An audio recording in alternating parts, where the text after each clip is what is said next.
Good morning or good afternoon, everyone, from wherever you are. Welcome to the Food Business School of the Culinary Institute of America. I am Kathy Joran, the director of the Food Business School, and we are here for our monthly talk of FOODBIZ Plus series.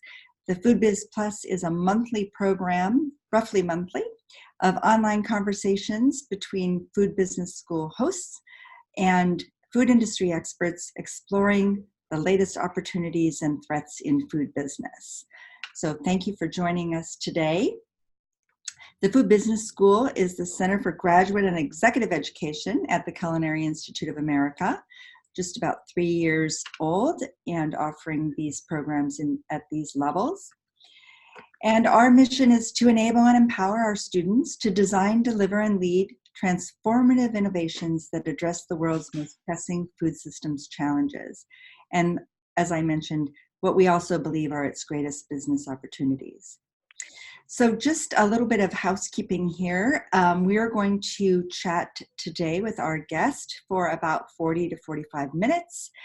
And then afterwards, please stay on for just a few minutes and I'll tell you a little bit about upcoming programs with the Food Business School. There is a chat function on Zoom if you'd like to ask questions. There's a question function as well, then please enter them as we go along and we'll try to get to those during the conversation. We did receive a number of questions ahead of time, so we've got those planned for our conversation along with some other information. So at this point, I would like to welcome our guest speaker for today, which is Kara Nielsen, Vice President of Trends and Marketing at CCD Innovation. And I'm just going to tell you a little bit about Kara. Kara is a food and beverage trend expert with over a decade of experience translating consumer and culinary trends for strategic brand growth and innovative product development. She's Vice President, Trends Insights at CCD Innovation, a new product development and commercialization agency based in the San Francisco Bay Area.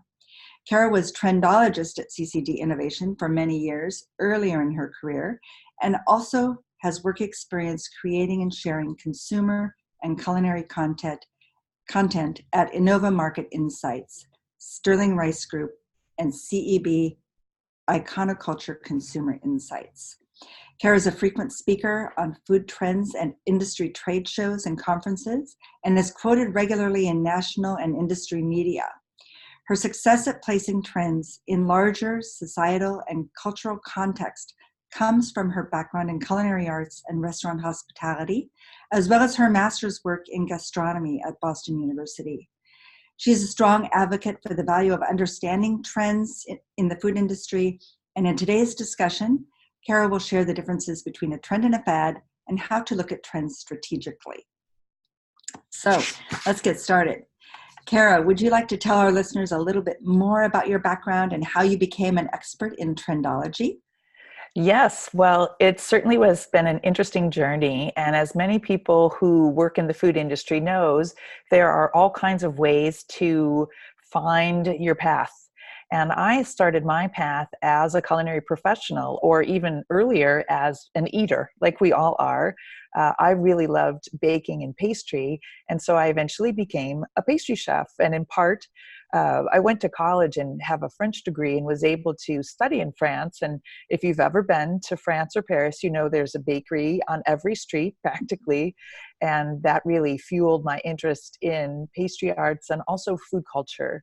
And so coming out of that journey, I ended up becoming a pastry chef and worked in Berkeley and Oakland restaurants for many years in the 90s when the California cuisine movement was happening. People were thinking about seasonal and fresh food, and there was really a breakthrough in thinking about and understanding food. So it was a great time to be a professional. I then spent 7 years working in culinary education, and in part spent some time, 3 years, at COPIA, the American Center for Wine, Food, and the Arts in Napa, which also really helped open my eyes to how food has meaning, how it's a product of our culture, and how it can go in so many different ways. And so I was inspired to earn a master's degree in gastronomy at Boston University. So it was coming out of that 2-year program that I landed a job studying food trends for a new product development company. Excellent. And what a connection we have with Copia, right? Because now the Right. CIA owns the building here at Copia, and it's the CIA at Copia.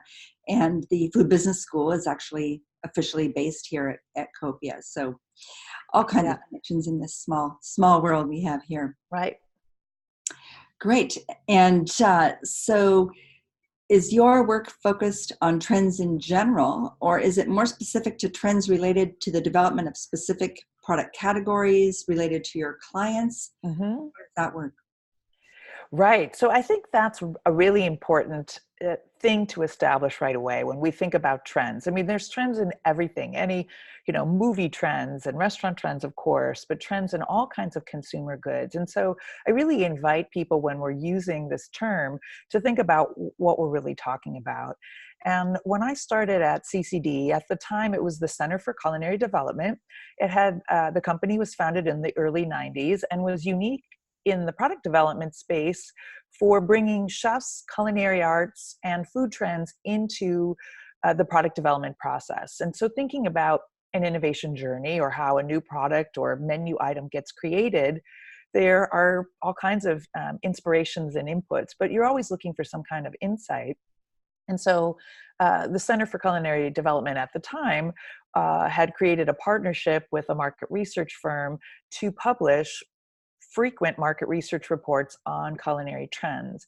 And CCD had already developed a 5-stage trend map, which I'll talk about in the future or in a little bit. But we use this methodology to look through this really busy landscape of food and get a sense of where food was growing. And when I started in 2006 at the Center for Culinary Development, we still looked at a lot of culinary trends as coming from chefs and food makers of all kinds. And that could be an independent food maker at a cafe, or it could be a chef in a fine dining restaurant or an independent restaurant. And over the years, things have shifted and changed. And now there's a lot of trends that are influencing both the packaged goods side and the food service side. Those trends can also come from the health and wellness space, or they can come from other parts of our society. But the work at CCD really was intended to understand what are the food trends, beverage trends, dining trends, shopping trends, all of those things. So not just like what we're seeing from food, but how people are engaging in it, how that's going to impact and inspire new product development. And so a lot of my work has pretty much focused on that. But the exciting part is I'm looking very broadly at all kinds of things to look for these insights or these little kernels or nuggets that are showing what consumers are looking for. And I think that's the other thing. When we're thinking about trends, we have to say like, well, what are they? And basically, they're a reflection of consumer needs and wants.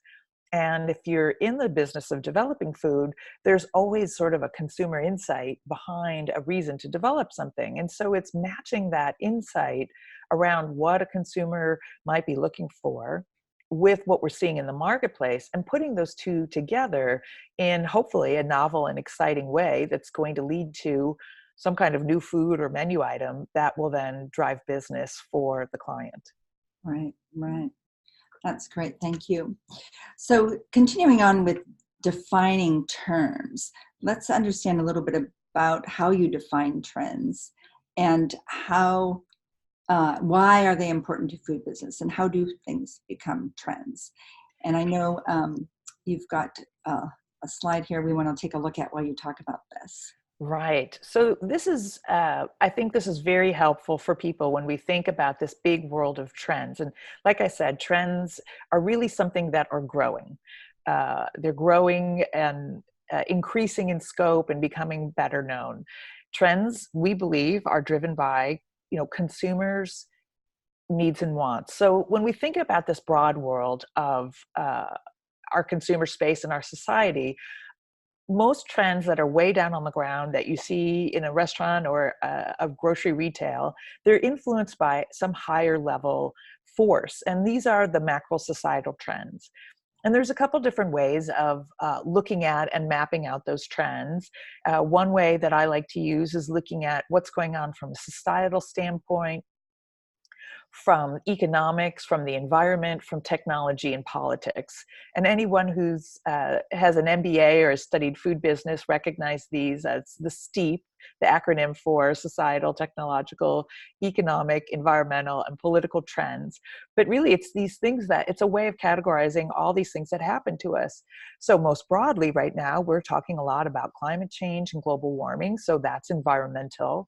And as these change shifts, we start being impacted as human beings by these shifts and by what's happening in the world. And so our values start changing. I mean, I think back to when the Inconvenient Truth movie came out a long time ago, and people started thinking about carbon footprint and food miles. And we had the rise of the local food movement really as a direct result of that. And so our values really started shifting around what was important to us.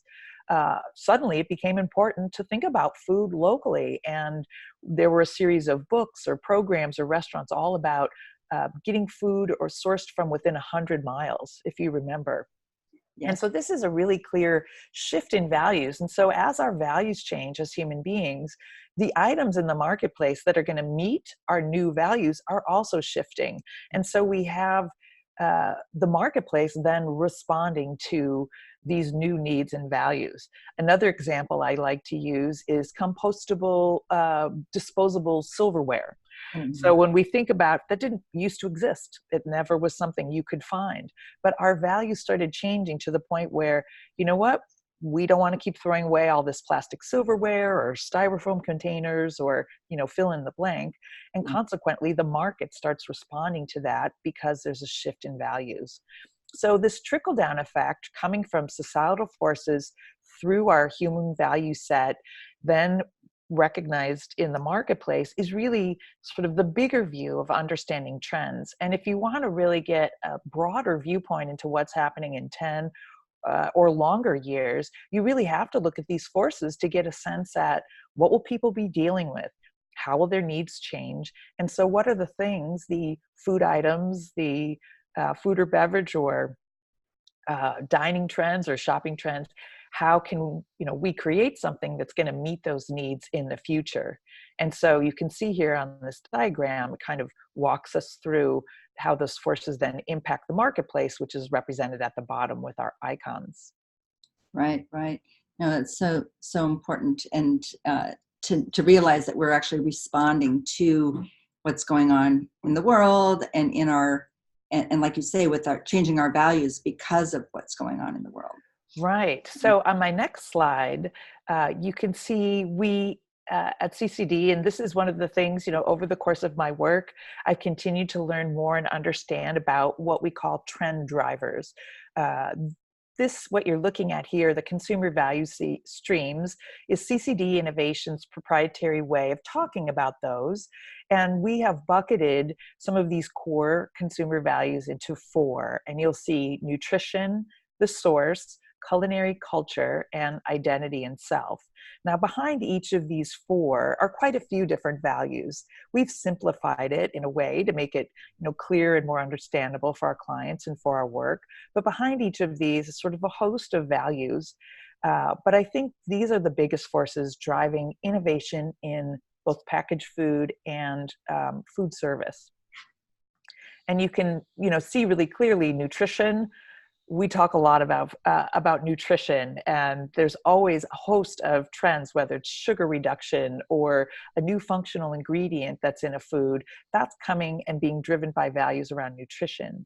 The source values really reflect our interest in sustainability, our eco-consciousness, whether something speaks to an authentic beginning, if there's something real and true that we can touch in it. Now, culinary culture, we spend a lot of time with this one at CCD Innovation because it really reflects how people are relating to food and the food they eat. So drivers and values around a sensory adventure, around celebrating global food culture, or even being excited by a kitchen technique like sous vide cooking. These would be the drivers here. And finally, our identity and self-drivers are the ones that really reflect who we are as an individual and as part of a group. And so trends that are being driven by perhaps individual comfort food or personalized needs, or other trends around indulgence, which also can be pretty personal. Also, all of that tribal food, are you gluten-free? How do you define yourself? What are your personal needs? Can also in part be driven by the values around here.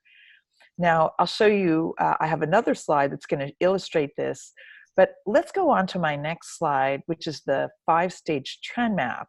So now go ahead. Real quick, in that these particular trends and consumer value streams that you're talking about here, coincidentally are very much in line with the CIA's thought leadership platforms, which are professional excellence, world cuisines and cultures, health and wellness, and sustainability and food ethics. So very interesting that, you know, what we're teaching through the CIA and through especially our strategic initiatives, leadership programs, which are all about thought leadership in the industry, are totally in line with what you're doing at CCD and what are predicting the trends in the industry. So I just thought that was coincidental as well.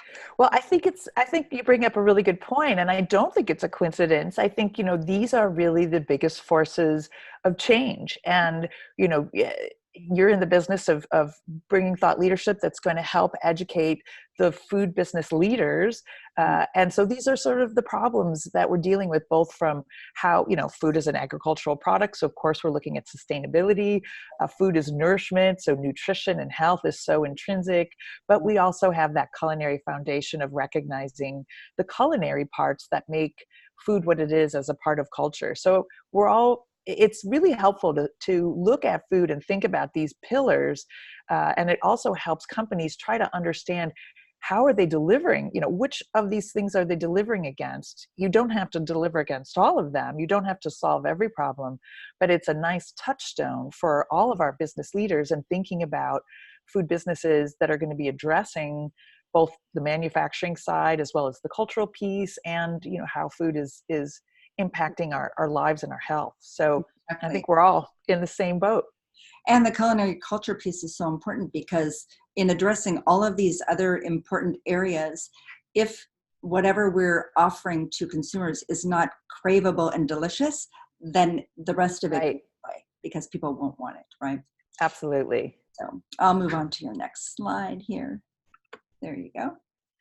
So this again is a simplified version of the 5-stage trend map that CCD has been using for since the early 2000s. And it's a way to make sense of where trends are and how mature they are. This is another one of my pet peeves, is reading the top 10 trend lists that don't put trends in any kind of context, as if a trend that might be happening for a fine dining chef would be the same trend that someone who's, you know, cooking food for their family is interested in and excited in.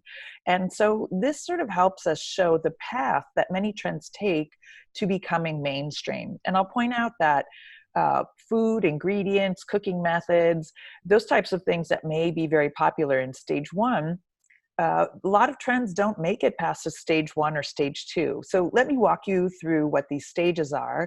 And I think they're very understandable to people in the business, and many of us work in different places along this trend map. But a trend that first appears in stage 1 is certainly in its smallest size. It's one of those sort of early adopters know about this. It might be coming from a global cuisine. It could be coming from a group of people who are deciding to, you know, start a new little food business or a cafe. But it's a very small trend that's barely getting covered, and it's kind of on the edge of the trend space, most often in a food service setting. If a trend gets popular enough, it'll move to stage 2, which is where we'll start seeing specialty packaged food. A trend will be covered in the food media. And of course, there's so much more food media now that, you know, some of this also isn't as reflective of how popular a trend is. It might be covered, but it may still not be recognized or adopted by the same number of people. But it's kind of that, what we maybe used to call the sort of gourmet specialty world. But it's basically a trend that now is a little more accessible to more people. but perhaps in its truer form. And if a trend moves to stage 3, well, now it's becoming much more popular. We're seeing it in perhaps the natural channel grocery stores. We're seeing it on fast casual restaurant menus. It's being talked about a lot more. You're probably seeing it on a Food Network TV show, but it's still something that isn't totally mainstream. Mhm. And more people need to, of course, understand and then want and need that trend in their life if they're going to push a trend into stage 4 and finally 5. 4 is really your sort of mainstream women's magazines, which again, that space has changed so much. Many of those magazines have now just turned into massive media platforms. So again, it's not so much, when I first started in 2006, we really would count how many menus or recipes we would see with a certain ingredient like pomegranate or acai to get a sense of how popular it was. And that has really changed. But there still is definitely these stages of understanding. And by the time a trend is hit in the mainstream stage or stage 5, we'll be seeing it on quick service restaurant menus. The biggest brands will be carrying it. It will be on the conventional side of the grocery store, and it will be something that many people understand and are interested in. And then I think what's interesting is after stage 5, if a trend is worthwhile enough, it will stick around and it just becomes part of the choice set. It becomes, it's there on the packaged food, or it's a CPG product in the grocery store, as well as a frequent item or ingredient or dish that we'll see on a mainstream menu. Now, that's not to say everybody's going to love it, but it's something that most people recognize. And so a lot of companies, traditionally our company works with some of the biggest food companies, so they aren't necessarily going to pick a trend that's only stage 1 or 2 because not enough of their clientele will recognize this. But there's a real art in figuring where along this trend map a company or a brand might want to play. And this is what's sort of fun and exciting. And part of the strategy behind this is, where should a trend, where could a trend be picked from that's going to bring news to a brand, that's going to help that brand really stand out, that's going to be innovative and interesting. And so there's a whole lot of strategy that then companies looking at these trends and looking across the map that influence new product development. Well, I'm sure because companies have to determine, what their ROI might be and whether it's really worth the investment in developing that particular product based on that trend, right? Right. And how trend forward is the brand? Some brands, if it came out with a really trendy ingredient, you'd be like, why are you doing that? Who are you talking to? So in product development, you're also considering the consumer insights, where a company or brand wants to go, or what need they're meeting. And in today's really entrepreneurial world and the startup world, a lot of times it's the entrepreneur from a stage 1 or 2 kind of mindset that comes up with an idea or sees an opening in the marketplace and then tries to bring that forward and sell that idea. But there's always a consumer insight under there, something that consumer needs or wants that's missing, that's going to grow a business opportunity built on a trend. Right. Right. And now you have an example. Right. We have a couple examples. So we're going to click through. So this coffee is a great topic to talk about because it has so many different meanings to different people. So this 360-degree close-up of coffee illustrates those 4 consumer value streams I was talking about. So for example, we'll start here on the left-hand side with identity and self. We think about the third wave coffee movement, all the technical elements of roasting a bean or brewing at a certain temperature or using a certain kind of equipment. This is a lot about, who are you? What's your coffee identity? What tribe are you in from the coffee space? So let's say you are a new product, you are an entrepreneur and you want to do something with coffee. Well, you sort of need to pick what that benefit or what need you're really meeting. And so coffee has a lot of prestige value, a lot of status, and those would be the drivers behind the identity and self. But this even applies on the mass market. I mean, think about, are you a Starbucks drinker or a Dunkin' Donuts drinker if you're on the East Coast? It's very much like your personality. And then underneath that, nutrition is another big driver of coffee innovation. How many drinks have we seen with coffee that have some kind of functional benefit? So here are just a couple we have this double shot espresso for extra energy. The no-brainer is a creamer that is geared for, it has grass-fed butter and coconut oil. And so it's sort of about your brain health and having those fats be able to satiate your brain and keep your focus. And then this is a turmeric latte in case you want to get a little anti-inflammatory functional benefit with your coffee. So it's all coffee, but each one is positioned to offer something different. Yeah. Culinary culture, one of my favorites. You see the New Orleans style coffee from Blue Bottle, the Vietnamese coffee, but even the flavor adventure that all of these coffee creamers are offering. So again, that's just sort of coming from a sensory point of view. And finally, the source, also very important for coffee.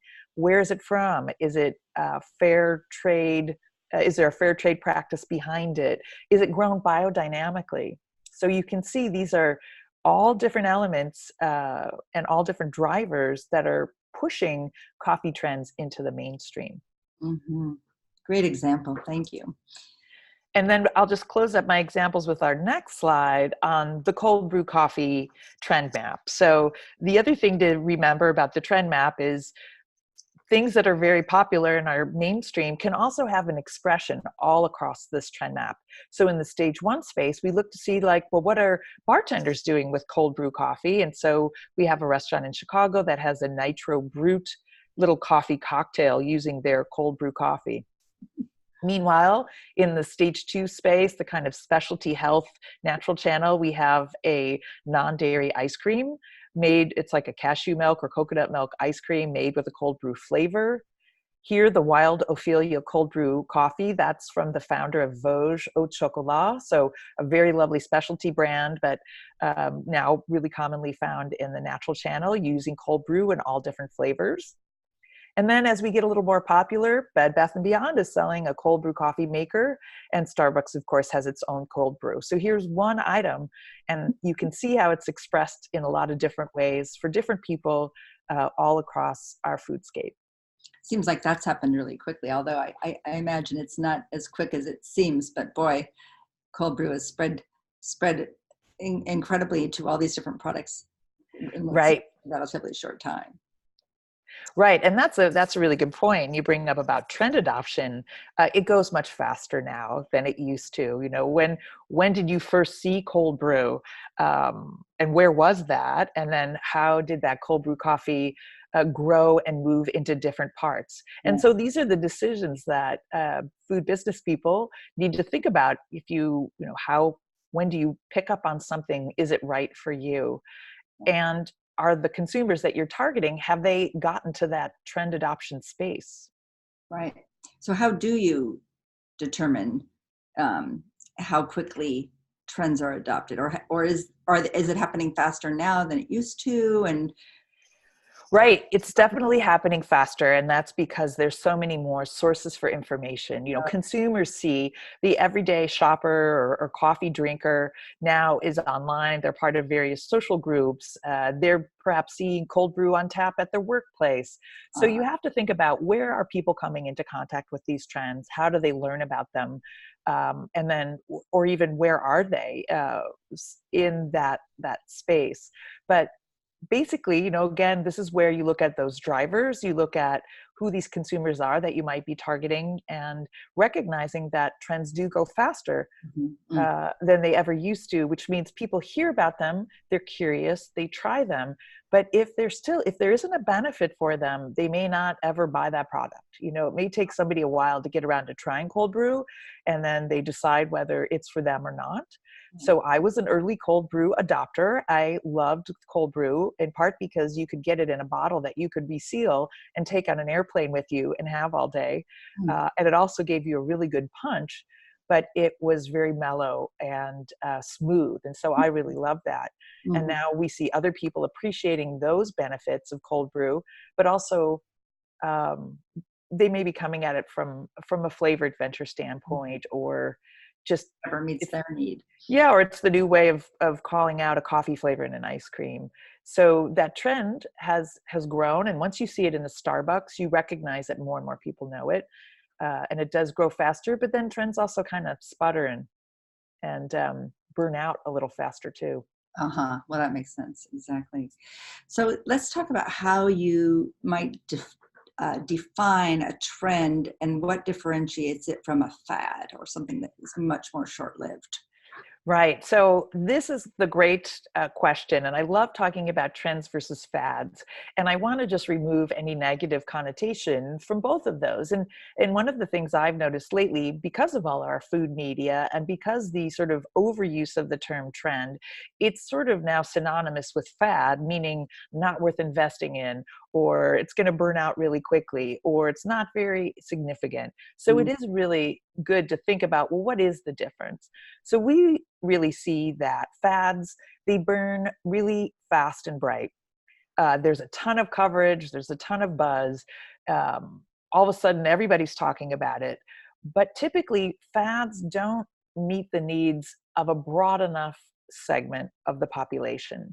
Their needs are usually much more narrow and specific, and they don't really apply to a broader audience. Whereas trends are being driven by all of those drivers that we talked about. The more of those drivers, meaning consumer values and needs that are behind any given trend, the greater chance it has of becoming mainstream and really lasting. Mm-hmm. So I'll use the example of, the fad diets, and there's always a different fad diet. And I used to talk about the paleo diet, and now I talk about the keto diet. And in the future, we'll talk about something else. But if you think about the keto diet, now, when you go to the Natural Products Expo or you go to your natural channel store, you'll see more and more food with a keto label. That's a really specific dietary program that's quite difficult to maintain. It really should be overseen by a doctor or someone have some kind of medical basis. But I think the keto diet right now, where people are trying to limit their carbohydrates, really reduce their sugars, and focus on good fats and protein, if you look at that, it's not going to meet the needs of a lot of people. But what will meet the needs of many more people is lower sugar. So what I love doing is looking at a fad to see, well, what's an overarching trend that's going to be more meaningful to a much broader population.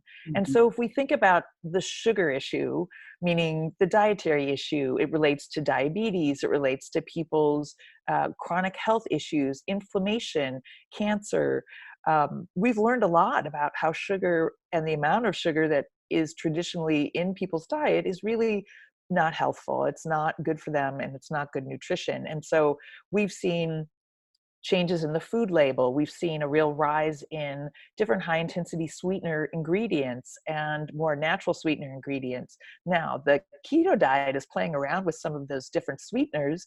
It may not please your palate, but what we're seeing on a broader scale is other manufacturers also playing around with different sweeteners, but to address the need in a different way.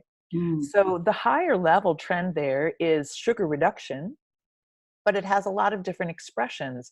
So if you are a product developer or you're a business person trying to look for an opportunity, now, if you get in there in a hurry, keto may pay off, and you may be able to take advantage of that fad and ride that fad for a while and make money. But that depends on the brand, and not every brand needs to respond to every trend. So the opportunity here is to think about this higher level trend. Does my company or brand need to address that? Are our consumers looking for that? Should we be thinking about it? Are we doing consumer research and hearing our consumers say that they want us to do something about it? So that's the way of kind of looking at a fad and leveraging it for perhaps your own personal brand. Where does it make sense? But there's many more people with more reasons driving this sugar reduction trend. And so that's the longer term trend versus the shorter term fad. So trying to look at the overall and break it down to what is really the lasting attraction within a particular new entry, whether it's a diet or a product or whatever. It might not be that whole package, but maybe there's something within it that is, Right. broadly interesting and therefore might have longer legs. Right, right. And it's going back to those need states, and I think another great example is plant-based eating. Mm. Now, we've been talking about it from a trend standpoint since the early 2000s when it was called vegetarian food, or then it was flexitarian, and now there's a lot of vegan and plant-based. But there's a lot of different reasons why people are looking for plant-based foods. And if you go back to those consumer drivers that we looked at, those four of them, there's drivers from within all of those, including culinary. I think that's what's so exciting. There's a lot of great, delicious food made with plants that we want to eat because they taste good, Yeah. not necessarily for any other reason. So that is a much more solid trend upon which to make business decisions than any perhaps single part of it. But that's again part of the strategy of how to leverage trends for your business and how to think about how the things that you're seeing in this food space connect to consumer values and need states, and again are sort of answering unmet needs or meeting those needs in a new way, a new and delicious way that people are going to get excited about and be attracted to. Yeah. So speaking about values, do you see the trends that we're seeing now relating to other particular challenges in our industry, like we talked a little bit about climate change, maybe carbon footprint, maybe animal welfare, those kinds of things? Are the trends really connected to those issues, in terms of values and desires based around those values? Right, absolutely they are. And I think, the reason we're talking about them goes back to that trend hierarchy. Mhm. Um, I'll point to technology as being such an influencer in the sense that with the internet and with social media and just communication, we as citizens and human beings have learned so much more about how our food is made, the transparency that has come with information access through the internet, through our phones. It doesn't really matter what the device is, but basically there's so much more information available that it has really changed our value set as American diners, I'll say, as American eaters. Mhm. And we often talk about the millennials as really influencing a value shift in America, but everybody who's lived here in the, who's lived and been an eater in the last, 15 years or 10 years or 5 years, we've learned so much more about where our food comes from. It's very hard to unlearn that. And it's really hard to unsee some of the images and the information that we know about, let's just say, animal welfare. Same thing for agriculture. And same thing for sustainability. Now, so these topics are coming from a macro space. Thanks to technology, we know more about them. And as human beings, we're now making decisions based on, well, what do I believe in? And what are the things in the marketplace that are aligned with my values? And those are, as more people think about or learn or change their minds about animal welfare or the food system, they're going to be looking for different choices. Now, interestingly, the plant-based food trend, if you look at some of the research that's being done and being from consumers about why they're picking plant-based food, typically the number one reason is health. Mhm. And, sometimes we hear so much about some of the politics or global warming or animal welfare. And I think, this is also the evolution of the space. Maybe 40 years ago, it all comes back around again. Diet for a Small Planet, different people thinking about how animals were unsustainable. So there's plenty of reasons just from that whole animal food system space to stop eating meat or eating less meat. Mhm. Um, but now we're hearing about it from like urgent global warming standpoint as well. And so these things really do, it's hard to tune out. And as more people hear about them, I think we've seen it with all of the plant-based burgers on the QSR menus. So you see commercials now for an Impossible Burger or a Beyond Meat burger or some kind of burger, and it makes people curious and they'll want to try them. But that's a really great example of how these values have spurred on industry and technology and investment to come up with solutions. And it's Right. not to say the solutions we see today will be there forever, but it's definitely a sign of a shift and an interest. Yeah. And we'll keep seeing what's going to meet those needs. Yeah, I agree. I think those are really important factors to consider when looking at new products and new menu items, because like you say, we're all subjected to all of the information about all of those things. They're very important, and we make our decisions based on those. So another question that came in from one of our listeners in advance is, do you see particular regions of the world initiating trends or influencing trends here in the US? So I'll go back to the culinary side and talk about that because, another advantage or element of our life today is we can see what's going on all around the world.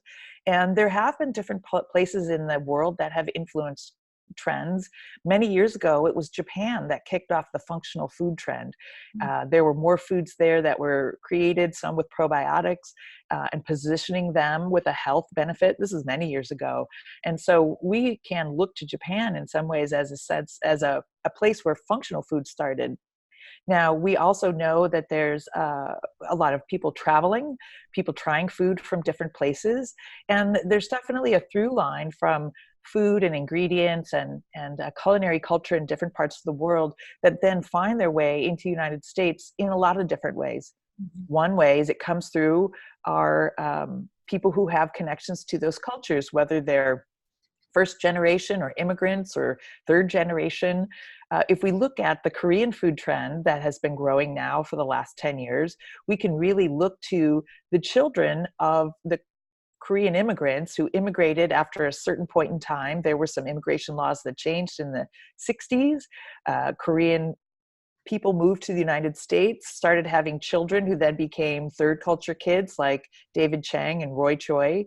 And as they came of age, became trained chefs and eventually had the opportunity to do their own businesses, they sort of brought this really cool mix and melding of the cultures that they grew up in as individuals. So in Roy Choi's case, LA, he's eating Korean food at home, but eating tacos with his Latino friends in Los Angeles. David Chang in New York, creating this ramen bar because that's the food as someone with Korean heritage that he and his chef friends wanted to eat after working in the fine dining space. And then we look at the influence that has spread out from there. So did those trends come from Korea? Well, not necessarily, but there's a root there that came from these other places, but through individuals. And that taps into another real trend driver, which is the maker, the chef, the master. And that's that kind of authenticity or the mastery that we've also seen really come through and be something that we value here in the United States that you also see in other places. So I would say the places in the world that influences us are the places that are reflected by the people who live here. And whether that's, again, immigrants or new people coming here. For example, there have been chefs from Mexico City who have come to the United States and opened up fine dining restaurants in New York, Chicago, San Francisco. They have well-known restaurants in Mexico City, but are also influencing the food here. And there's always sort of a cycle, like when we think of global cuisines, is it Japanese right now? Is it Korean? Is it Brazilian? Those will always be evolving. I mean, look at the influence that Rene Redzepi has had from his work at Noma in Copenhagen.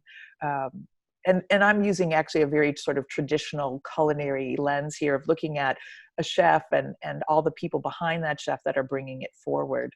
But it's always going to be mixing and matching. I also like to say, I love ice cream and treats.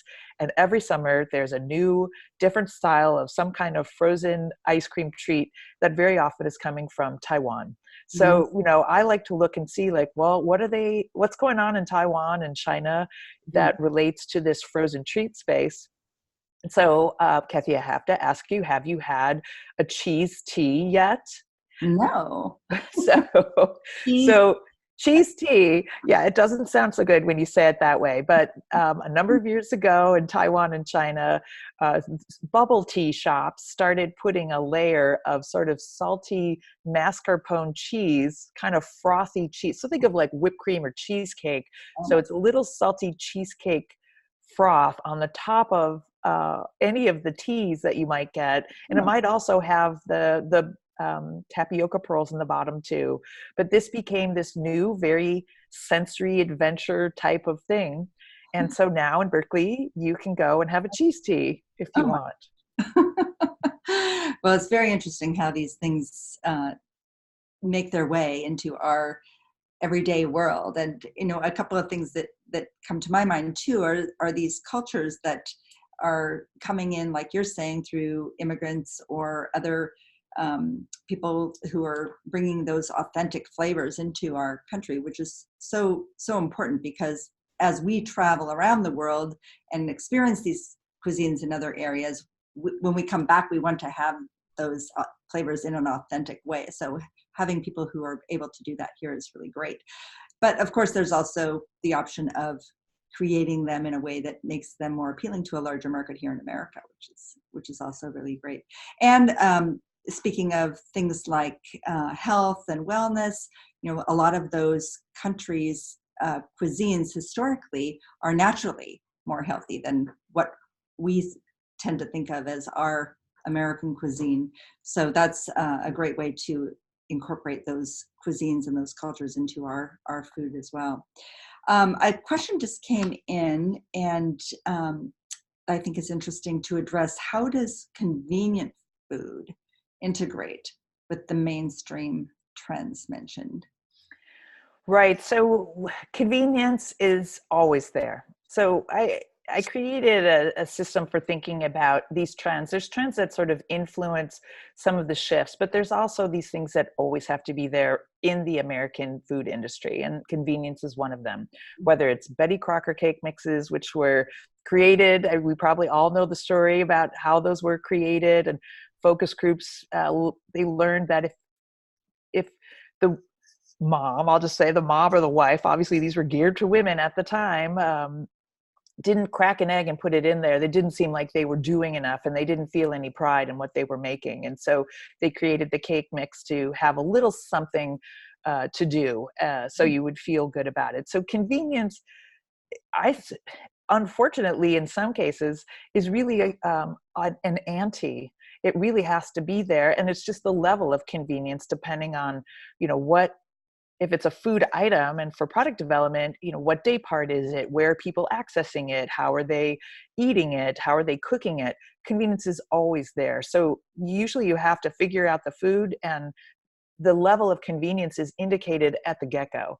So for example, at CCD Innovation, when we work with companies and we're talking about their innovation journey, they let us know ahead of time of kind of what are the convenience goals, and then those have to be factored in alongside of, what's it taste like, and what's it made of, and what are the other benefits there. So that's a sort of how it goes here. Yeah, it's a given. Okay, so there's so much to talk about, but I know we want to be respectful of your time. So let's jump to our final question for today, which is: are there any predictions that you are able to share with our listeners for the next 2 to 5 years? Yes. So, and trends stay with us for a while. And so, one of the things we didn't talk about is, like, when does it start being a trend? And that's really up to the looker, whatever you think, depending. And it depends where along that trend map you're seeing. But some of the trends that we've definitely noticed that I think are going to be around for a while include the lower alcohol and no alcohol beverages. So that's something, but I'll tell you, I predicted the same thing in 2013 at another point. So this trend still take a while, but there's been a lot of energy there. We're also, from the culinary standpoint, when CCD Innovation puts out trends, we put out trends using those consumer value streams, and then also some of our trend map space. So one thing that we're starting to see is more Syrian cuisine and interest in, now there's been a lot of interest in the Middle East for many years, in part coming from well-known chefs from Israel, but I also keep reading about sort of the refugees that are coming into the US and are making Syrian food. And this is also a very classic way that food moves from one place to the other, which is from conflict, and people of a place have to move, and they bring their foodways with them. We saw the same thing after Hurricane Katrina in New Orleans, and that sort of diaspora of New Orleans residents that took up, lived in other places and brought their foodways with them. So we're looking at Syrian food. We also are looking at all of the many different types of plant-based foods that we're going to see on restaurant menus, especially fast food menus. It started with the plant-based burgers, but we expect more interesting plant-based foods to come out on that restaurant space. And then chocolate. I think that we're going to see, I know everyone likes a fun thing. Chocolate, again, we keep digging deeper into chocolate. It's sort of been steady for a while. So we're going to be looking at some of the new ways of thinking about chocolate, thinking about the beans, what they're from, how they're grown. And so we're going to continue to focus on that going forward. I know it doesn't sound very trendy, but that's what's exciting, is there's always something new to reveal and learn about and appreciate. Yes, I've heard of a couple of things in the works with chocolate coming forward, which I think will be very interesting and fascinating. And for a category that you think, has been maximized, there's really so much more that can be done. It's pretty interesting to think about that in relationship to other categories as well, right? It's not necessarily as complete as you might think, and there are always new things to think about. Right. What about the cell-based meats, the cell-grown meats? Well, those are also going to be on our trend forecast. And I've been talking about plant-based for a long time. And again, there's always something new. And I think technology is really behind that. The cultured meat or cell-based meat, we're still figuring out what we're calling it. Granted, there's nothing on the marketplace yet. And so this is a lot of talk. People are curious about it. I think what's so fascinating is in the last few months, there's been an explosion in growth from the plant-based burgers that are replicating meat. And now we're going to look at the other side of that equation of, can you get meat but grow it in the lab? Unfortunately, we're still, whether you call it cellular agriculture or lab grown meat, it still takes a little bit of getting used to. And it's a long time before anything like that will be affordable in mass market. But I suspect it's going to go the same way that, for example, some of these other companies have, where they start small. You'll see them in a few restaurants, and as they scale up, it will move on out and follow that trend map all the way to mainstream. It's probably in the early stages of your trend map. It is. It's not out yet. We hear a lot about it, but you can't go buy it. So it has a ways to go. Well, listen, Kara, thank you so much for your time, insights. You're just a wealth of information and exciting just little concepts for our listeners. So I'm hoping that everyone will get some good takeaways from this conversation. Again, thank you so much for your time. Everyone, stay out for a minute or two, and I'm going to tell you a little bit about a couple of other things going on here at the Food Business School, and then we will wrap it up. But thanks so much, Kara. Thanks. Bye-bye. Wonderful day.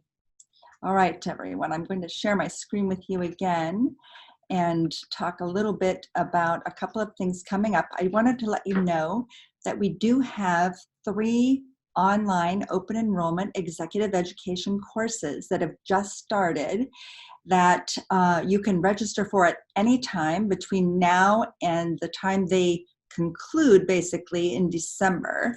So they started on October 14th with a sort of an orientation segment, and then content for each of these courses started being released yesterday.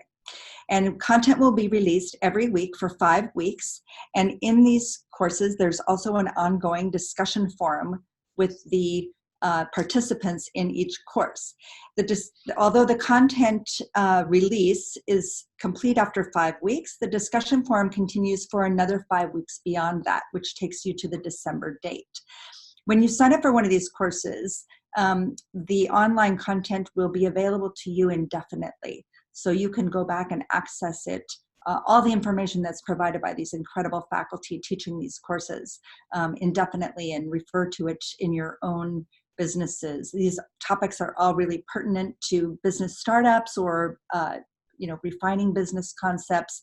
The food experience design course is all about that, creating an experience versus just a meal. Food venture formation and financing is all about different types of company, corporation kind of, or partnerships, that kind of thing, how you want to set up your company, basically, as well as how to finance your company. And then building blocks of brand is all about brand development and brand concepting.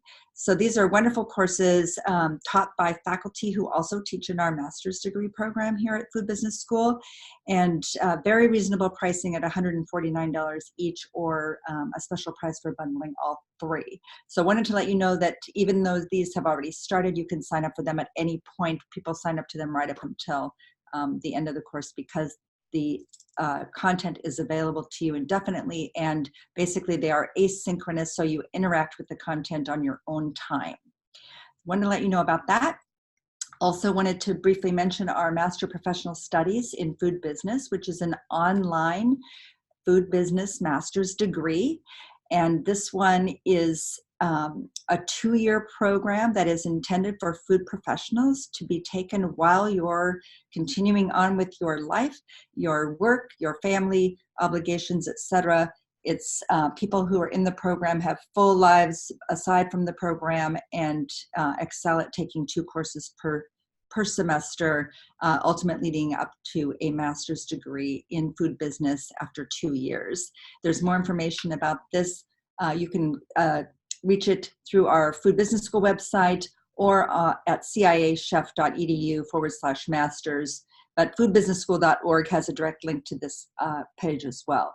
So this exciting program is in its 2nd year, and we are now accepting applications for fall of 2020 for this master's degree.